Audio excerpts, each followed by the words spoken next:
What's good, my fellow Tarnish? Today we're going to defeat Bayle. Let's start off with the level. So I was only level 155. I wasn't a high level at all. Plus, I was currently at the Erdtree level of 5. If you're having troubles getting Erdtree fragments, go ahead and check out this guide right here. Get yourself to level 6 and you'll definitely be able to knock out Bayle a lot more easier than I was. Now, my actual stats was 56 vigor, 21 mind, 30 endurance, 65 strength, 20 dexterity, 15 intelligence, 25 faith, and 7 arcane. I got the 25 faith so that I can use the golden vow. I have flame grant me strength, and that's pretty much the build. I was using the dragon katana, and I have it all the way up to level 10 so that I was getting the maximum DPS out. And just before going into the boss fight, I did use a rune arc so that I could boost my stats up a little bit. As well as I used the Dragon's Blessing. The Dragon's Blessing is going to be an amazing way for you to get some extra negation on all dragon damage.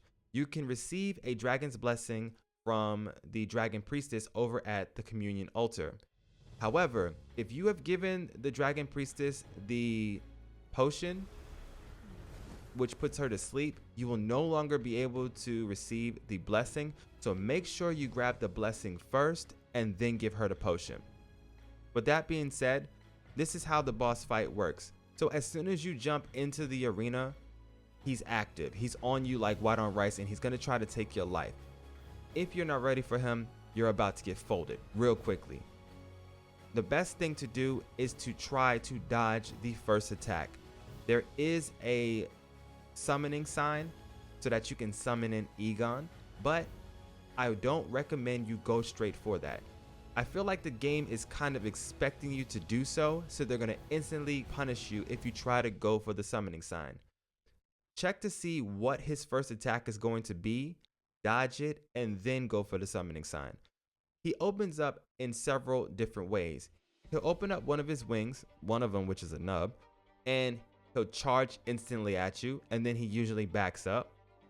He will blow fire directly straight towards you, or he'll blow fire in like a fanning motion from left to right. So as long as you dodge through it, you'll be able to get away. Check for one of these openings and just go for the summoning sign when you don't have him on top of you.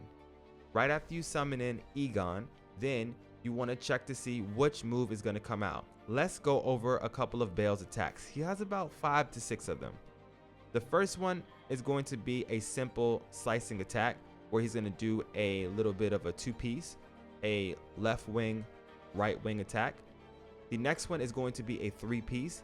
He will charge his wing and then he'll strike the ground. Usually right after that, he'll do a double sweeping motion with his right wing. Left wing, right wing. One of those. When he looks at you and his mouth starts to glow, or he has the sparks and fire building up in his mouth, this is going to be a grab. Do not let him grab you if you have all of the buffs that I have, like the Golden Vow active, as well as the Pearl Drake Talisman and the Dragon Crest Talisman. Then you might be able to tank this, but you're kind of pushing it. This is usually a one-shot ability, so you want to either roll left or right to get out of the way of this. You do not want to roll backwards or straight. He will literally grab your hitbox and you'll get caught in it every single time. Here, I tried to roll away. I didn't even follow my own rule because I was panicking and I got punished for it. But because I had the correct talismans and probably because of that rune arc, I was good to go. If you don't die, heal yourself back up and go back in there. Now, the next thing is going to be a roar. When he does this roar and he kind of lunges back with his claw hand, he's going to go in for a sweep, then he's going to sweep again, and then he's going to do one large right hook that's also going to have a lightning animation attached to it. You have to dodge away from that. Now, one thing that I always suggest, you want to kind of keep your distance away from Bayle at all times, but stay close to Igon. The closer you are to Igon, the better. because Igon will eventually get Bayle's attention, and those seconds that he takes away Bayle's attention will give you a moment to do what I just did here, which is heal, or kind of prepare yourself to figure out what you want to do next. In this circumstance, I saw that he was paying attention to Igon, so I decided to summon in my Mimic Tear. Now, with the Mimic Tear on the floor, this fight is a hell of a lot easier. The Mimic Tear has all of your gear and everything that you have, so it's going to be able to put in that extra damage that we're going to need for this fight. Now, when it comes to fighting Bayle, you want to try to get in headshots, but you want to kind of keep this distance right here that I have on screen. It's very important that you always remain at this distance because you'll be able to hit him and judge to see which attack is going to come next so that you can make a judgment call. Roll left, roll to the right, or just get out of there. Once again, this is the roar attack. It's going to be a 3-piece, the 1, the 2, and then the big charge attack. Dodge that, and you're good to go. Now, in phase 2, when he does that charge attack, the actual charge attack when he's in phase 2 is going to be able to have an AoE effect that goes forward. So you have to be careful about that. Never be directly in front of him when he does that attack. You can literally attack any part of his body, but the best place to always attack Bayle is going to be the head. And I suggest that you always try to attack the head, because once you get used to fighting him head first, then you'll be able to see all of his attacks coming and you'll be able to make better judgment calls. When you're trying to attack him from the side, you don't necessarily know what's coming next, or you can't really figure out what you have to do. So it's always best to just go for the headshots. You're going to get great DPS every single headshot that you take, and you'll be able to figure out what you want to do. Now, there's this moment where he'll do this little glance at you and he'll pause. Usually when he glances at you and he pauses, he's going to launch his body at you and he's going to try to hit you with his tail in a circular motion. This can go clean across the screen. It doesn't matter how far he is from you, he can make it over to your hitbox. So you have to be ready to dodge. One thing I also noticed is that if you kind of stay behind his left or right cheek, you can kind of like cheese him up a little bit to where he'll always attack the person that's in front of him. But that can happen right there. He might sometimes shoot the ground with his fire breath and that'll hit you. One more ability that he has is going to be a roar, where he looks directly at you and he just roars. This is going to be a lightning attack. You have to roll or run away from it in order to dodge all of it. But once enough damage is done to him, you'll be able to knock him down, break his poise, and you can slap him up for some huge DPS. Now, once you get to about the 55% mark, Bayle is going to back up from you and he's going to start glowing like this right here. This is the beginning of his phase 2. Now, I was really trying to just burst damage the hell out of him because I didn't want to do this fight all day, and I had already beaten this fight with my other character earlier.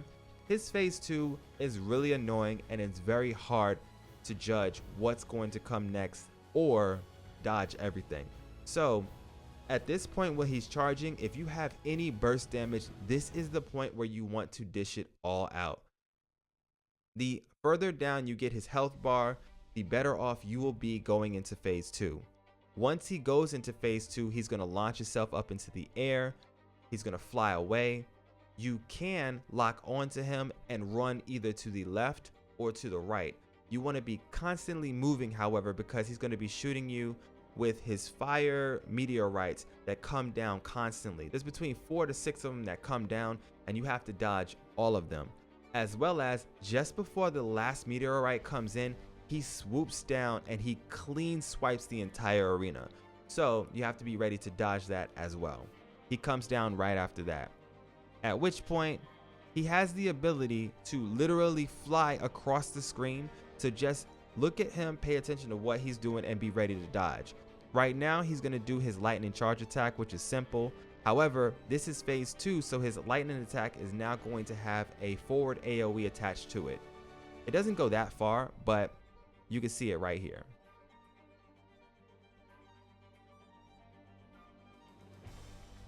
From there, he's going to charge towards you. He's going to try to hit you with the tail, or he's going to do one of its attacks. Always be paying attention to him. Make sure you don't get grabbed by his fire breath attack when he does it. And then he has a lava charge attack. The lava charge attack is literally just get the hell away from him. He's going to do this insanely large AoE attack that's going to probably rock majority of the entire arena. So you want to be as far away from him as humanly possible.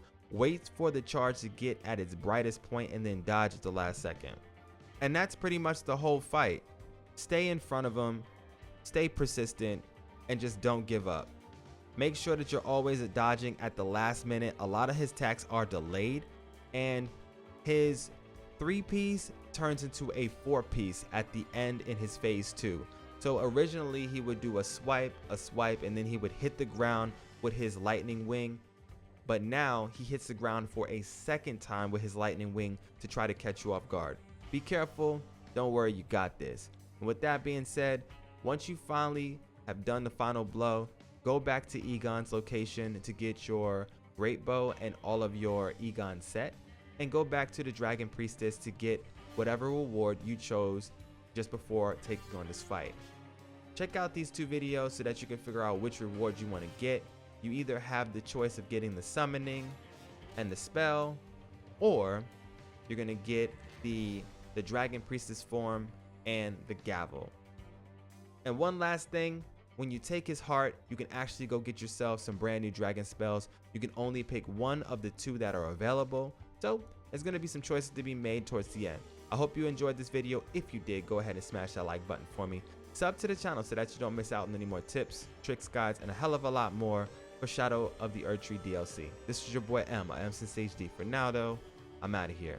I'm thinking about making a guide on how to beat Senesax as well, because he is actually even easier than Bayle, but there's a specific way that you have to fight him so that you don't get smacked up. But I'll see you guys in the next one. For now though, I'm out of here.